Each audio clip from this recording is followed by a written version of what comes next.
अच्छा, क्या जो बच्चा होता है वो थैली एक टाइम पे फटती भी है? हे गाइस, अगर ऐसी ही चीजें कुछ आपने सुनी है, बिल्कुल सही सुना है। बच्चे पूरे 9 मंथ तक एक पानी की थैली जिसे एमनियोटिक फ्लूइड कहा जाता है उसमें रहते हैं।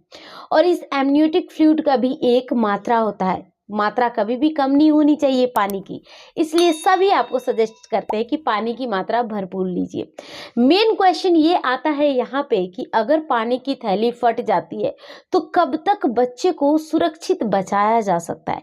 एक माँ के पास आखिर कितना टाइम होता है उस नाजुक समय में? और जब एमनियोटिक फ्लूइड फटता है तो सबसे पहले आपको क्या करना चाहिए? ये कौन से महीने में अपने आप फट जाती है? क्या ये बात सच है कि किसी किसी का एमनियोटिक फ्लूइड नहीं भी फटता है? जैसे मेरे साथ हुआ, मेरा एमनियोटिक फ्लूइड नहीं फटा, फिर मेरी नॉर्मल डिलीवरी कैसे हुई? ढेर सारी बातें और समय हम लोगों के पास बहुत कम है। मैं 4 मिनट के अंदर में इस वीडियो को समेटने की कोशिश करूंगी। जरूर बने रहिएगा लास्ट तक, जिससे आपको एक कारगर इंफॉर्मेशन मिलेगी। हे गाइस, मैं हूं आप सबके साथ श्वेता और आप देख रहे हैं प्राइम मॉम चैनल। पहली बार आए हैं चैनल पे, सब्सक्राइब जरूर कर लीजिएगा। यहाँ बात करते हैं एमनियोटिक फ्लूइड जो है, बच्चे स्टार्टिंग से इसी फ्लूइड के अंदर रहते हैं, जिनका भरण पोषण जो है वो बच्चों का प्लेसेंटा के थ्रू होता है। अब है कि आपको सभी बोलते हैं कि खाने पीने का अच्छा खासा आप ध्यान रखिए। कुछ लोग आपको बताते हैं कि 2 लोगों के बराबर खाइए। बिल्कुल सही बताते हैं, क्योंकि आप प्रेगनेंसी में जितनी भी डाइट लेते हो ना, बहुत हद तक चीज़ें जो है वो कवर अप हो जाती है आपके शरीर में। एक्स्ट्रा कुछ भी नहीं होता है, क्योंकि एक दिन में बहुत सारा खाना खाना इतना आसान बात नहीं होती है, क्योंकि हम प्रेगनेंसी में खाने की चीज़ों को खाने को डाइजेस्ट भी ठीक से नहीं कर पाते हैं। यहाँ बात करते हैं एमनियोटिक फ्लूइड का फटना। ये कब फटता है? अगर अपने आप, और अगर अच्छी बात कही जाए तो 36 वीक के बाद कभी भी अगर आपका एमनियोटिक फ्लूइड फटता है तो वो गुड न्यूज़ है इस चीज़ का कि अब आपकी डिलीवरी हो जाएगी। और अगर 36 वीक के पहले कभी भी फटता है तो वो ठीक नहीं है आपके लिए, क्योंकि वो प्री मैच्योर बेबी के चांसेस हो जाते हैं इस केस में। हालांकि कभी भी फटे, प्रेगनेंसी के किसी भी मंथ में एमनियोटिक फ्लूइड फटती है ना, उस आधे या 1 घंटे के अंदर आप फौरन हॉस्पिटल जाइए।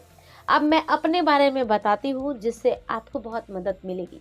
एमनियोटिक फ्लूइड मेरा नहीं फटा, ठीक है, लेकिन एमनियोटिक फ्लूइड की लीकेज जरूर थी मुझे प्रेगनेंसी के अंदर। लीकेज क्या होता है? जैसे हमेशा हमें एक डिस्चार्ज आता है, वाइट डिस्चार्ज, इस तरीके का थिक नहीं होता है, एकदम पतला सा मुझे लीकेज थी एमनियोटिक फ्लूइड की, लेकिन मुझे पता नहीं थी ये बात। या अगर थोड़ा बहुत आइडिया भी लग रहा था तो शर्म के मारे बस घर में बैठे हुए हैं।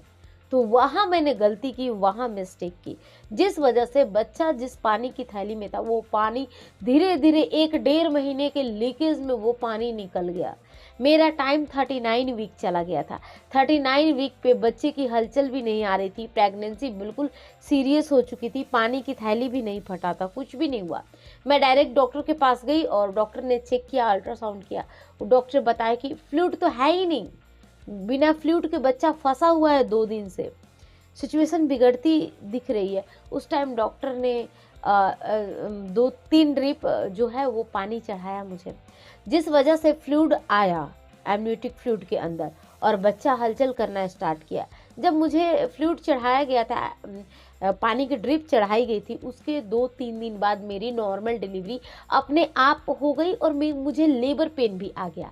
अब तब भी मेरा एमनियोटिक फ्लूइड पानी का थैली नहीं फटा। जब मैं हॉस्पिटल गई लेबर पेन आने के बाद, तो डॉक्टर मैम ने अपने फिंगर से मैनुअली निचले हिस्से में हाथ को लगाकर उस चीज़ को फोड़ा, तब जाकर पानी है धीरे धीरे बाहर आया। लेबर पेन का और इंटेंसिटी बढ़ा और मेरी नॉर्मल डिलीवरी हो गई। आई थिंक ये सारी चीज़ें आप तक क्लियर है। जब भी एमनियोटिक फ्लूइड फटता है हमारे पास बहुत सारा टाइम होता है, यानी कि 48 आवर्स होते हैं बच्चे को कह सकते हैं सुरक्षित बचाने के लिए।